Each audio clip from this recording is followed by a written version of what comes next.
नमस्कार दोस्तों, my channel DC education में आप सबका स्वागत है। इस वीडियो के माध्यम से फिजिक्स यानी भौतिक विज्ञान का अध्ययन करेंगे। ये आपके आने वाले एग्ज़ाम्स के लिए अति महत्वपूर्ण है। दोस्तों, जो मेरे चैनल पर नए हों वो चैनल को सब्सक्राइब करें, लाइक करें और दोस्तों को शेयर करें ताकि मैं जो भी वीडियो अपलोड करूं उसका नोटिफिकेशन आप लोगों तक पहुंच जाए।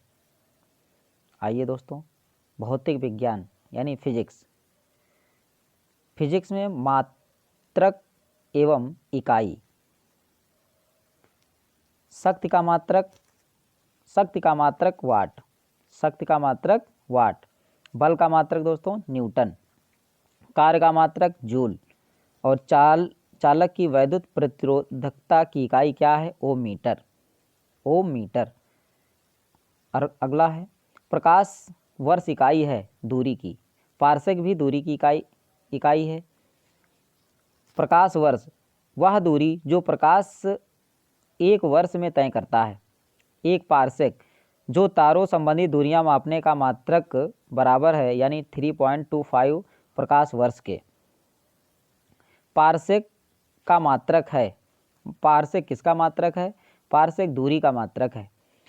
माप की वह इकाई जिससे 0.39 से गुणा करने पर इंच प्राप्त होता है वो है दोस्तों सेंटीमीटर। 6 फीट लंबे व्यक्ति की ऊंचाई नैनोमीटर में व्यक्त की जाती है। 183 गुणे 10⁻7 नैनोमीटर से। 1 नैनोमीटर होता है, ये होता है 10⁻⁻7 सेंटीमीटर। एम्पियर की इकाई क्या है? विद्युत धारा मापने की इकाई को एम्पियर इकाई कहते हैं। मेगावाट बिजली के मापने की इकाई है जो उत्पादित की जाती है। भौतिक राशियां और इकाई। त्वरण का मात्रक क्या होता है? त्वरण का मात्रक होता है मीटर पर सेकेंड स्क्वायर। त्वरण का मात्रक मीटर पर सेकेंड स्क्वायर। त्वरण ए बराबर होता है चाल v2 माइनस v1 अपान टी। बल का मात्रक क्या होता है दोस्तों? बल का मात्रक होता है न्यूटन। कृत्य कार्य का मात्रक होता है जूल। आवेग का मात्रक होता है न्यूटन सेकेंड। द्रव्यमान का मात्रक होता है केजी यानी किलोग्राम। दाब का मात्रक होता है पास्कल। सही सुमेलित करना है इकाई है और एक तरफ मात्रक। वाट का मात्रक शक्ति। नाट किसकी इकाई है? समुद्री जहाज की गति। नॉटिकल मील यानी नौ संचालन में प्रयुक्त दूरी की इकाई है। कैलोरी को किस में मापते हैं? यानी उष्मा को कैलोरी में मापते हैं। जूल का मात्रक है यानी कार्य का मात्रक जूल है। एम्पियर किसकी इकाई है? धारा की। एम्पियर धारा की इकाई है। वाट किसकी है? सामर्थ्य की। और वोल्ट किसकी इकाई है? विभवांतर की। वोल्ट विभवांतर की इकाई है। नेक्स्ट है नॉट किसकी इकाई है? यानी जहाज के चाल की माप। एंगस्ट्रॉन किसकी इकाई है? प्रकाश के तरंगदैर्घ्य की इकाई। प्रकाश वर्ष दूरी मापन की इकाई। एक हार्स पावर बराबर होता है 746 वाट। उच्च वेग मैक तरंगदैर्घ्य एंगस्ट्रॉन में मापा जाता है। ऊर्जा जूल में मापा जाता है। जूल ऊर्जा से उसी तरह संबंधित है जैसे पास्कल संबंधित है दाब से। 1 माइक्रोन बराबर होता है 1/1000 मिलीमीटर के। 1 माइक्रोन प्रदर्शित करता है 10⁻⁻4 सेंटीमीटर की लंबाई। डेसीबल किसकी मापने की इकाई है? ध्वनि की प्रबलता की इकाई को मापा जाता है डेसीबल में। शक्ति की इकाई है। किसकी इकाई है दोस्तों? शक्ति की। सेल्सियस किसकी इकाई है? ताप मापन की इकाई है। ताप मापन की इकाई सेल्सियस है। किलो कैलोरी किलो जूल तथा वाट में से ऊष्मा की इकाई नहीं है, यानी वाट। 1 किलोमीटर दूरी का तात्पर्य है यानी 1000 मीटर सेकेंड से, 1000 मीटर सेकेंड से। 1 पिको ग्राम बराबर होता है 10 की पावर -12 ग्राम के, 10 की पावर -12 ग्राम के। पारिस्थितिकी दबाव एटमॉस्फेरिक प्रेशर की इकाई है यानी बार, एटमॉस्फेरिक प्रेशर की इकाई है यानी बार। 1 किलोग्राम प्रति सेंटीमीटर स्क्वायर दाब समतुल्य किसके होगा, यानी 1 बार के। तेल का एक बैरल होता है लगभग 159 लीटर। लंबाई की न्यूनतम इकाई क्या है, फर्मी मीटर। लंबाई की न्यूनतम इकाई क्या है, फर्मी मीटर। क्यूसेक बराबर होता है प्रवाह दूरी के। वाइट बराबर होता है कंप्यूटर। रिएक्टर, भूकंप की तीव्रता मापा जाता है रिएक्टर से। बार, दाब की मापन की इकाई है बार। क्यूसेक में मापा जाता है जल का बहाव, क्यूसेक में जल का बहाव मापा जाता है। नाट, डॉप्सन, पॉज तथा मैक्सवेल में से वायुमंडल के ओजोन परत की मोटाई मापने की इकाई है डॉप्सन।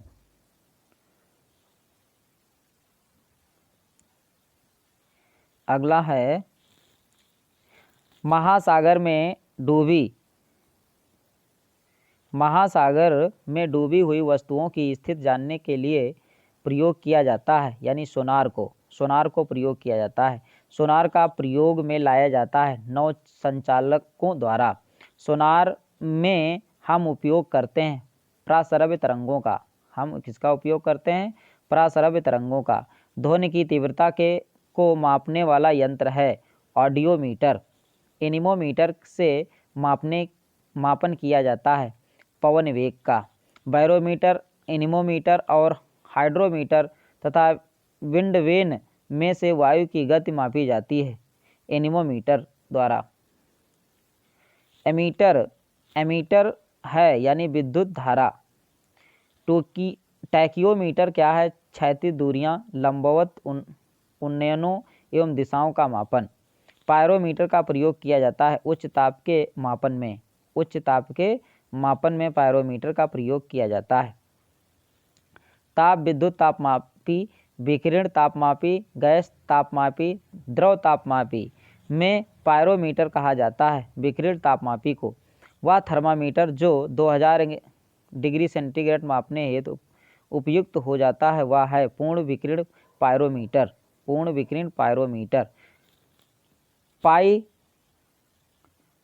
पाइरोहीलियोमीटर का उपयोग किया जाता है सोलर रेडिएशन को मापने के लिए। मैनोमीटर के द्वारा किसकी माप की जाती है, गैसों के दाब की माप की जाती है। उपकरण, यंत्र और मापन की राशि। हाइग्रोमीटर से सापेक्ष आर्द्रता मापी जाती है। स्प्रिंग तुला से भार, वेट यानी मापा जाता है।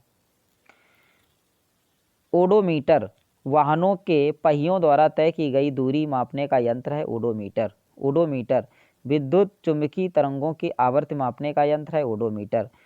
ऑडियोमीटर यानी ध्वनि तीव्रता मापन की इकाई है ऑडियोमीटर। वायुमंडलीय दाब को मापने में प्रयोग किया जाता है बैरोमीटर। किसका मापन में प्रयोग करते हैं, बैरोमीटर। साधारणतः बैरोमीटर में प्रयोग होता है पारे का। दूध का आपेक्षिक घनत्व ज्ञात किया जा सकता है लैक्टोमीटर से। थर्मो रेजिस्टर एक उपकरण है जो कार्य करता है इलेक्ट्रॉनिक थर्मामीटर की भांति।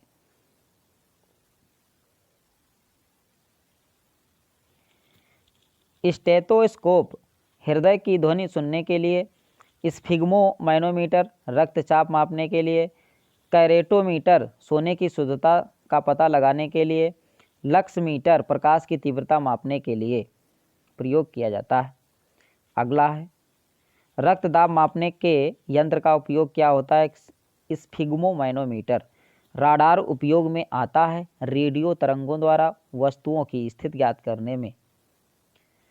हिमनदी की चाल, जनसंख्या में वृद्धि, भूकंप की तीव्रता तथा पृथ्वी के अंदर का तापमान में से रिएक्टर पैमाने पर मापी जाती है भूकंप की तीव्रता मापी जाती है।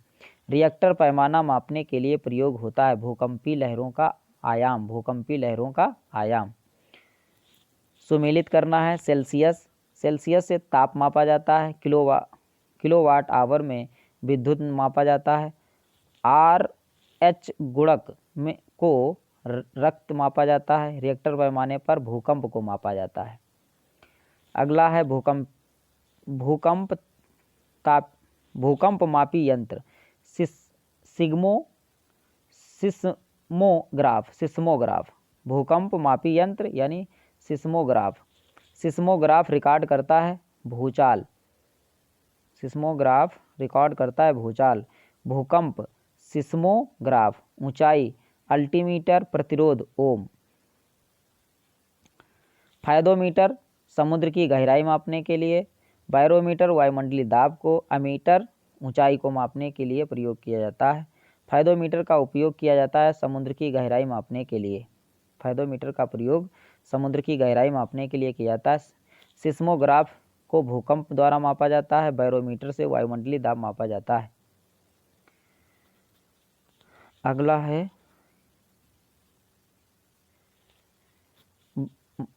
माइनोमीटर। माइनोमीटर से दाब मापा जाता है। कार्बोरेटर से आंतरिक दहन इंजन। कार्डियोग्राम हृदय गति को मापा जाता है। सिस्मोमीटर भूकंप तरंगों की तीव्रता मापी जाती है। और फोनोमीटर का उपयोग किया जाता है ध्वनि की तीव्रता एवं स्पंदन आवृत्ति के मापन में। झूठ का पता लगाने वाला यंत्र है पॉलीग्राफ यांत्रिकी। द्रव्यमान बल त्वरण ऊर्जा संवेग गति। साधारण यंत्र किसी व्यक्ति की सहायता करता है कम बल का प्रयोग करके भी उतनी ही मात्रा में काम करने में। एक व्यक्ति एक संवेदनशील तराजू पर खड़ा है। यदि वह गहरी सांस लेता है तो वो तराजू की रीडिंग क्या होगी? घटेगी। गहरी सांस लेता है तो तराजू की रीडिंग क्या होगी? घटेगी। वॉशिंग मशीन का कार्य सिद्धांत क्या है? अपकेंद्री बल। वॉशिंग मशीन अपकेंद्री बल की पर काम करता है। Centrifugal force.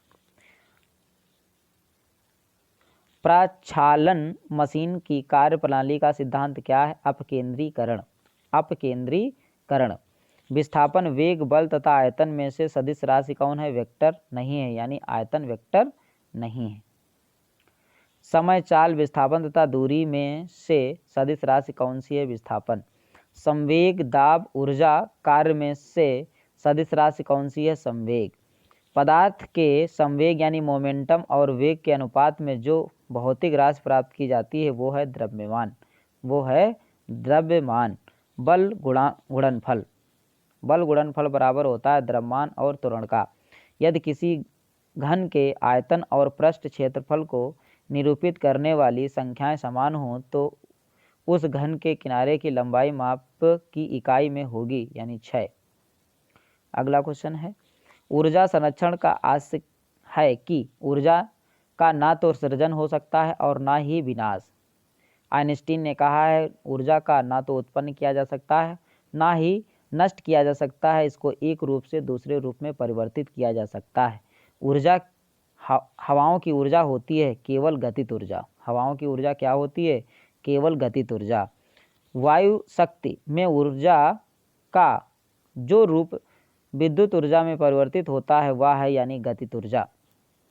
एक ट्रेन जैसे ही चलना प्रारंभ करती है उसमें बैठे यात्री पर सिर पीछे की ओर झुक जाता है, इसका क्या कारण है? हमारा शरीर जड़त्व में के कारण पीछे की ओर झुक जाता है क्योंकि हमारा शरीर स्थिर होता है गाड़ी एकदम चलने पर, यानी न्यूटन के फर्स्ट लॉ के अनुसार, यानी जो है अगर कोई वस्तु विराम अवस्था में है तो विराम अवस्था में रहेगी, अगर कोई वस्तु गतिमान है तो गतिमान रहेगी जब तक उस पर कोई बाह्य बल ना लगाया जाए। तो इसका कहना है कि स्थिरता का जड़त्व। किसका? स्थिरता का जड़त्व। इसको गैलीलियो का नियम भी कहा जा सकता है। कथन ए एक पूर्णतः घूर्णनहीन पृष्ठ पर खड़ा एक व्यक्ति सीटी बजाने से अपने को गति में ला सकता है। कारण यदि किसी तंत्र पर कोई बाह्य बल क्रियाशील नहीं है तो इसका संवेग यच परिवर्तित नहीं हो सकता। ए और आर दोनों सही हैं, आर ए का सही स्पष्टीकरण नहीं करता है। सड़क पर चलने की अपेक्षा बर्फ पर चलना कठिन है, क्योंकि बर्फ में सड़क की अपेक्षा घर्षण कम होता है। बर्फ में सड़क की अपेक्षा घर्षण कम होता है। भरी हुई गाड़ी यानी कार्ट को चलाने में उसे चलायमान रखने के लिए आवश्यक ताकत से अपेक्षाकृत अधिक ताकत से धक्का देना पड़ता है, क्योंकि एक बार गाड़ी की चाल पड़ने के बाद घर्षण कम होता है। एक मनुष्य स्थिर नाव से 5 मीटर प्रति सेकंड चाल से कूदा और वह नाव 0.5 मीटर प्रति सेकंड की चाल से खिसकी। नाव का द्रव्यमान मनुष्य के द्रव्यमान का होगा, यानी 10 गुना। कितना होगा? 10 गुना होगा। अगला है, एक ट्रक, एक कार और एक मोटरसाइकिल की गतिज ऊर्जाएं समान हैं। यदि समान अवरोधक बल लगाए जाएं तो वे क्रमशः x, y, z दूरी पर रुकते हैं, तो यानी x बराबर y बराबर z। एक व्यक्ति कार में जो विराम में बैठा है, सड़क से कार के 4 पहियों में से प्रत्येक पर प्रतिक्रिया r है। जब कार सीधी समतल सड़क पर चलेगी तो अग्र पहियों में प्रत्येक पर प्रतिक्रिया r से कम होगी। तेल से अंशतः भरा हुआ तेल का एक टैंकर समतल सड़क पर आगे की ओर एक समान त्वरण से जा रहा है। तेल का मुक्त पृष्ठ कैसा होगा? पृष्ठ कैसा होगा? एक परवली वक्र का आकार का होगा। परवली वक्र का आकार का होगा। निम्न कथनों पर विचार कीजिए। एक तीक्ष्ण वृत्ताकार पथ पर तीव्र गति से जाता हुआ 4 पहियों वाला वाहन जैसे बाहरी पहियों पर उल्टेगा, अंदर के पहियों पर उल्टेगा, बाहर की तरफ फिसलेगा, अंदर की ओर तरफ फिसलेगा। इनमें से सही कथन कौन सा है? यानी 2 और 3, यानी अंदर के पहियों पर उल्टेगा और बाहर की तरफ फिसलेगा। त्वरण ज्ञात करने का सही सूत्र क्या है? त्वरण यानी एक्सीलरेशन, E बराबर यानी अंतिम वेग यानी v माइनस u अपान टी यानी टाइम। अगला क्वेश्चन है,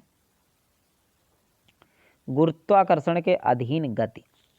वह वैज्ञानिक जिसने न्यूटन से पूर्व ही बता दिया था कि सभी वस्तुएं पृथ्वी की ओर आकर्षित होती हैं, यानी किसने बताया था? ब्रह्मगुप्त ने।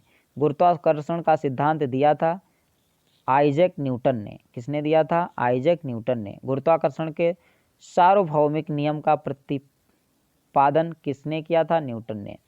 अंतरिक्ष यात्री निर्वात में सीधे खड़े नहीं रह सकते, क्योंकि वहाँ गुरुत्व नहीं होता है। निर्वात में गुरुत्व नहीं होता है। अंतरिक्ष यान जो चक्कर लगा रहा है से एक सेब छोड़ा जाता है तो वह अंतरिक्ष यान के साथ साथ उसी गति से गतिमान रहेगा। बात समझ में आई? पीसा की झुकी हुई मीनार गिर नहीं सकती, क्योंकि गुरुत्व केंद्र से जाने वाली ऊर्ध्वाधर लाइनें रेखा यानी तल के अंदर रहती हैं। यदि पृथ्वी और सूर्य की दूरी जो है उसके स्थान पर दोगुनी होती है, तो सूर्य द्वारा पृथ्वी पर गुरुत्वाकर्षण बल जो पड़ता है वह होता है, यानी वह जितना है उसका चौथाई भाग। जब कोई वस्तु ऊपर से गिराई जाती है तो उसका भार होता है, यानी अपरिवर्तित रहता है। कैसा रहता है? अपरिवर्तित रहता है। लकड़ी, लोहे व मोम के समान आकार के टुकड़ों को समान ऊंचाई से पृथ्वी पर गिराया जाता है तो टुकड़ा सर्वप्रथम पृथ्वी की सतह पर पहुँचेगा, वह है सभी साथ साथ पहुँचेंगे। हवा में लोहे और लकड़ी की समान भार की गेंद को समान ऊंचाई से गिराने पर लकड़ी की गेंद बाद में गिरेगी। 2 गेंद यानी A और B 10 किलोग्राम और 1 किलोग्राम की वजन की हैं, उन्हें 20 मीटर की ऊंचाई से एक साथ गिराया जाता है तो भूमि पर दोनों गेंदें ए और बी एक साथ पहुंचेंगी। कथन चंद्रमा पर मानव का वजन पृथ्वी की तुलना में 1/6 रहता है। कारण चंद्रमा पर पृथ्वी की तरह गुरुत्वाकर्षण नहीं है। कथन सही है परंतु कारण गलत है। किसी पिंड का भार ध्रुवों पर सर्वाधिक होता है। किसी पिंड का भार ध्रुवों पर सर्वाधिक होता है। मानव में शरीर का भार ध्रुवों पर अधिकतम होता है। मानव शरीर का भार ध्रुवों पर अधिकतम होता है। गुरुत्व के अधीन विरामावस्था से मुक्त रूप से गिराने वाले किसी कण के मामले में समय t विस्थापन d का विवर्तन प्रदर्शित करने वाला रेखाचित्र है। ये विस्थापन है d और टाइम। तो एक चिकना आनत तल क्षैतिज के साथ थीटा कोण पर आनत है। जैसा कि दी गई आकृति में दिखाया गया है, एक पिंड विरामावस्था से प्रारंभ कर आनत पृष्ठ पर से नीचे की ओर फिसलता है। अध स्थल तक पिंडों को पहुंचाने में लगा समय थीटा कोण है, ये L है, ये H है। तो 1/sin थीटा √2H/g ये सूत्र है। 1/sin theta √2H/g। एक ऊंची इमारत से एक गेंद 9.8 मीटर पर सेकेंड स्क्वायर के समान वेग के साथ गिराई जाती है। 3 सेकेंड के बाद उसका वेग क्या होगा? 3 सेकेंड के बाद उसका वेग क्या होगा?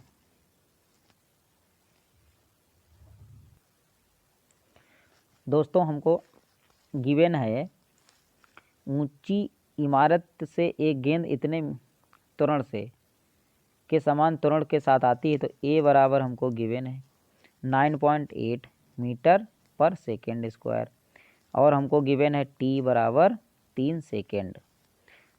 और जब कोई चीज़ जब शुरू में किसी स्थान से छोड़ी जाएगी तो u बराबर 0 होगा। u बराबर 0 होगा। तो हमको अंतिम वेग निकालना है, यानी v ज्ञात करना है। तो फार्मूला होता है दोस्तों a बराबर अंतिम वेग v माइनस प्रारंभिक वेग u/t। अब इसमें रख देते हैं। एक्सीलरेशन का मान a का मान है 9.8 बराबर v ज्ञात करना है। u बराबर 0/3 टाइम 3 है। तो 3 के क्रॉस मल्टीप्लाई कराएंगे तो 8 तियाँ 24 के 4, 9 तियाँ 27, 2 29 मीटर पर सेकेंड, यानी अंतिम वेग कितना आ गया? 29.4 मीटर पर सेकेंड। अगला क्वेश्चन है, यदि पृथ्वी का द्रव्यमान वही रहे और त्रिज्या 1% से कम हो जाए तब पृथ्वी के तल पर g का मान क्या होगा? यानी 2% बढ़ जाएगी। 2% बढ़ जाएगी। विनाशकारी भूकंप के गुरुत्व के कारण त्वरण होगा। गुरुत्व के कारण त्वरण कितना होगा? 980 सेंटीमीटर पर सेकेंड स्क्वायर। एक वस्तु पर पृथ्वी पर द्रव्यमान m किलोग्राम है। गुरुत्व जनित त्वरण g बराबर 10 मीटर पर सेकेंड स्क्वायर। अगर चंद्रमा पर गुरुत्व जनित त्वरण g बराबर 10⁶ मीटर पर सेकेंड स्क्वायर है तो चंद्रमा पर वस्तु का द्रव्यमान होगा, यानी कितना होगा? 100 kg। कितना होगा? 100 kg, यानी चंद्रमा पर 1/6 होता है। चंद्रमा पर पृथ्वी का 1/6 होता है। भारहीनता होती है, यानी गुरुत्वाकर्षण की शून्य स्थिति पर। भारहीनता कब होती है? गुरुत्वाकर्षण की शून्य की स्थिति पर। सुमेलित करना है। रेडियम की खोज मैडम क्यूरी ने की थी। रेडियम की खोज मैडम क्यूरी ने की थी। पेनिसिलिन की खोज अलेक्जेंडर फ्लेमिंग ने की थी। एक्सरे की खोज W.K. रॉन्टजन ने की थी। चेचक के टीके की खोज एडवर्ड जेनर ने की थी। अगला क्वेश्चन है, पृथ्वी अपने कक्ष में लगभग 4400 किलोमीटर प्रति घंटा की गति से घूमती है। इस तेज गति को हम अनुभव नहीं कर सकते क्योंकि अपने कक्ष में पृथ्वी की गति की अपेक्षा हमारी गति शून्य है। यदि पृथ्वी का गुरुत्वाकर्षण बल अचानक लुप्त हो जाता है तो वस्तु का भार शून्य हो जाएगा, परंतु द्रव्यमान वही रहेगा। वस्तु का भार शून्य हो जाएगा, द्रव्यमान वही रहेगा।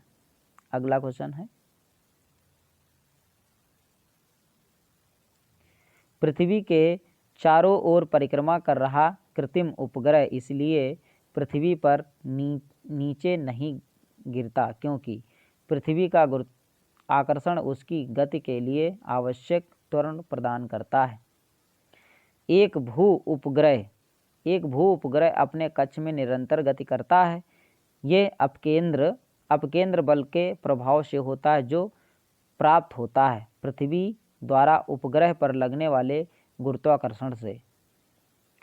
अपने कक्ष में एक उपग्रह पृथ्वी से चक्कर लगाता रहता है, वह ऐसा करता है यानी केंद्राभिमुख बल के कारण। अगला क्वेश्चन है, प्रकृति के ज्ञात बलों को 4 वर्गों में विभाजित किया जा सकता है, जैसे कि गुरुत्व, विद्युत चुंबकत्व, दुर्बल नाभिकीय बल और प्रबल नाभिकीय बल। चारों ओर में सबसे प्रबल गुरुत्व। किसी लिफ्ट में बैठे हुए व्यक्ति को अपना भार अधिक मालूम पड़ेगा जब लिफ्ट त्वरित गति में ऊपर जा रही है। लोलक की कालावधि, टाइम पीरियड, लंबाई के ऊपर निर्भर करती है। लोलक घड़ियाँ गर्मियों में सुस्त हो जाती हैं क्योंकि लोलक की लंबाई बढ़ जाती है। एक लड़की झूले पर बैठी स्थिति में झूला झूल रही है। उस लड़की के खड़े हो जाने पर प्रलोद आवर्तकाल क्या होगा? बढ़ेगा, घटेगा, अपरिवर्तित रहेगा। ये क्या होगा? कम होगा, घटेगा, कम हो जाएगा। निम्नलिखित कथनों पर विचार करना है। एक सामान्य दोलन चल रहा है। ऐसे में जब गोला माध्य स्थान से गुजरता है त्वरण शून्य होता है। हर आवर्तन में गोलक 2 बार किसी एक निर्दिष्ट वेग को प्राप्त करती है। दोलन के दौरान जब गोला चरम स्थिति पर पहुंचता है उसके गति और त्वरण दोनों शून्य होते हैं। सामान्य दोलन का दोलन आयाम समय के साथ साथ कम होता जाता है। इनमें से सही कौन सा है? 1, 2, 4 यानी समान गोला माध्य स्थान से गुजरता है, उत्तरण शून्य होता है। फिर दूसरा है, हर आवर्तन में गोलक 2 बार किसी एक निर्दिष्ट वेग को प्राप्त करता है। 4 नंबर है, सामान्य दोलन का दोलन आयाम समय के साथ साथ कम होता जाता है। अगला क्वेश्चन है, पेंडुलम घड़ी तीव्र गति से चल सकती है शीतकाल में। पृथ्वी का पलायन वेग है 11.2 किलोमीटर पर सेकेंड। अगर किसी वस्तु को 8 किलोमीटर प्रति सेकेंड के वेग से अंतरिक्ष में फेंका जाए तो वह वापस पृथ्वी पर आ गिरेगी। चंद्रमा का वस्तु वायुमंडल नहीं होने का कारण है। इस पर गैस अणुओं का पलायन वेग उसके वर्ग माध्य मूल वेग से कम होता है। अब बात करते हैं दोस्तों स्थूल पदार्थों के गुण। वर्षा की बूंद की गोलाकार आकृति का कारण क्या है? पृष्ठ तनाव, सरफेस टेंशन। द्रव बूंद की संकुचित होकर न्यूनतम क्षेत्र घेरने की प्रवृत्ति का कारण होता है। इसका कारण होता है पृष्ठ तनाव। नैनो द्रव्यों का सर्वाधिक महत्वपूर्ण गुण होता है यानी घर्षण। तेल जल के तल पर फैलाया जाता है क्योंकि तेल का तल तनाव पानी से कम है। मिट्टी का तेल पानी के ऊपर इसलिए तैरता है क्योंकि उसका घनत्व पानी के घनत्व से कम है। उसका घनत्व पानी के घनत्व से कम है। साबुन के बुलबुले के अंदर का दाब वायुमंडलीय दाब से अधिक होता है। वायुमंडलीय दाब से अधिक होता है। यदि साबुन के दो भिन्न भिन्न व्यास के बुलबुलों को एक नली द्वारा एक दूसरे के संपर्क में लाया जाए तो छोटा बुलबुला छोटा व बड़ा बुलबुला और बड़ा हो जाएगा। अगला क्वेश्चन है, एक ही पदार्थ से बने चार तार जिनकी विमाएँ नीचे दी गई हैं अलग अलग बार एक ही भार से खींचे जाएं तो अधिकतम धैर्य वृद्धि होगी। 3 मीटर लंबाई और 1.5 मिलीमीटर वाले तार में। निम्नलिखित कथनों पर विचार करना है। यदि केशकत्व की परिघटना नहीं होती है तो केरोसिन द्वीप का उपयोग मुश्किल हो जाएगा। कोई मृदु पेय का उपयोग करने के लिए स्ट्रा का प्रयोग नहीं कर पाता है।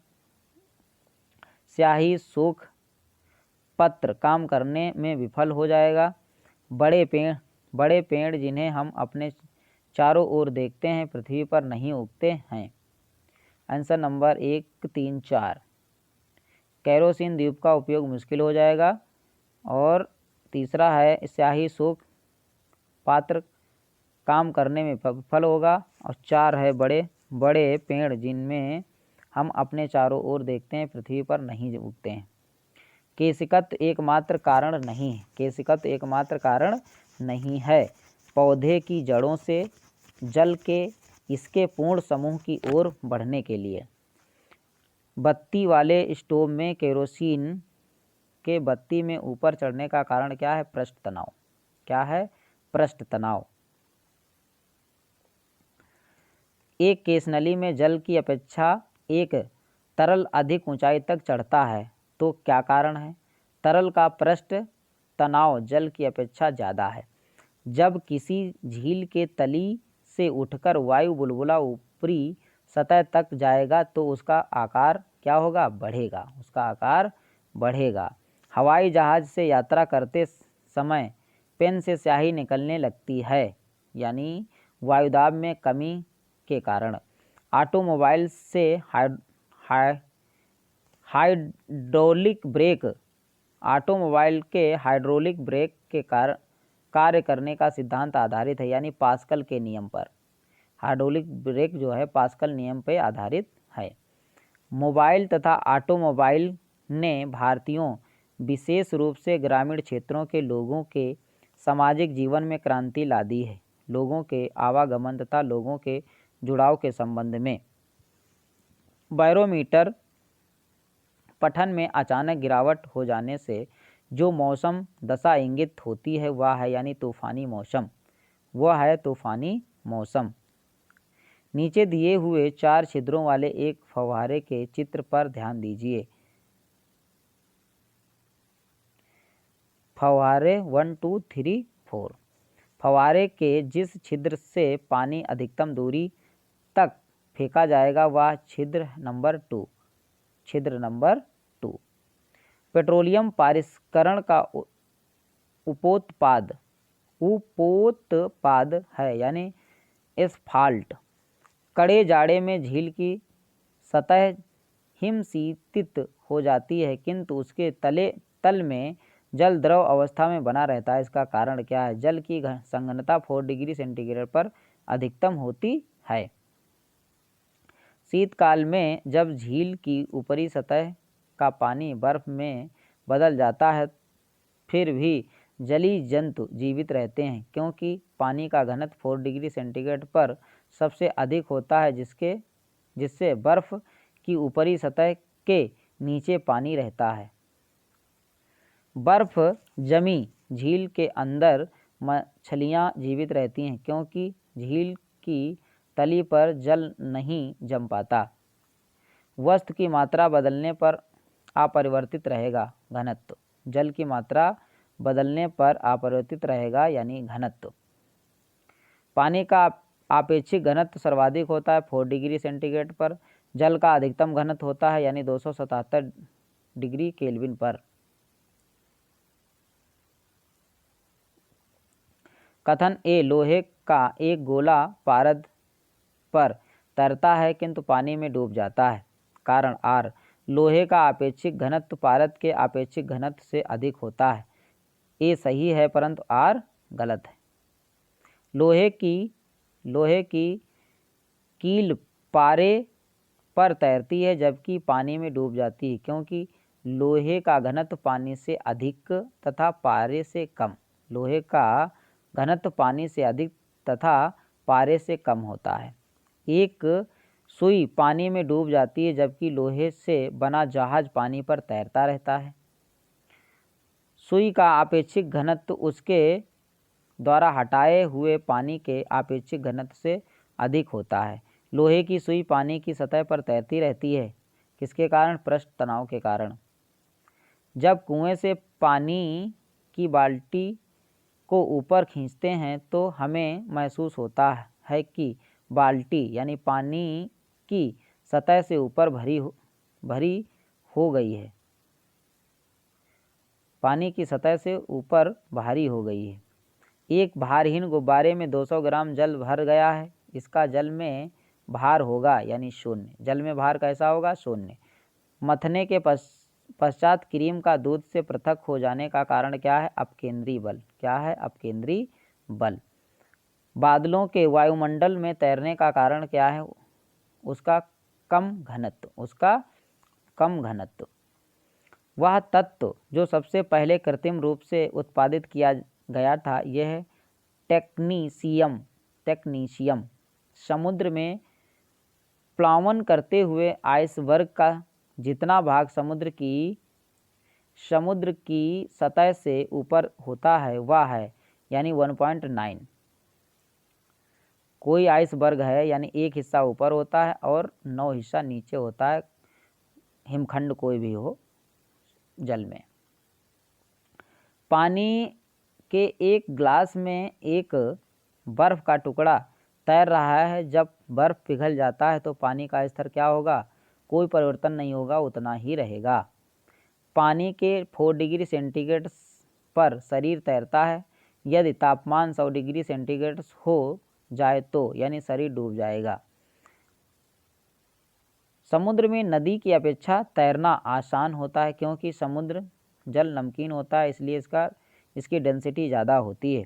जब कोई जहाज़ नदी से सागर में घूमता है तो वह कुछ ऊपर उठता है। जब कोई जहाज़ नदी से सागर में घुसता है तो क्या होगा? वह कुछ ऊपर उठता है। क्या होता है? वह कुछ ऊपर उठता है। अगला है कथन। जब कोई जहाज़ नदी से निकलकर सागर में प्रवेश करता है तो वह कुछ ऊपर उठता है। कारण क्या है? सागर के जल का घनत्व नदी के घनत्व से अधिक होता है। ए और आर दोनों सही हैं परंतु आर ए की व्याख्या सही करता है। ये आज का लास्ट क्वेश्चन था दोस्तों। इस वीडियो को अंत तक देखने के लिए धन्यवाद। दोस्तों जो मेरे चैनल पे नए हैं तो चैनल को सब्सक्राइब करें, लाइक करें और दोस्तों को शेयर करें ताकि मैं जो भी वीडियो अपलोड करूं उसका नोटिफिकेशन आप लोगों तक पहुंच जाए। और ये आने वाले एग्ज़ाम जैसे ग्रुप डी, NTPC इत्यादि के लिए अति महत्वपूर्ण है दोस्तों। अब मिलेंगे नेक्स्ट वीडियो में। जय हिंद दोस्तों।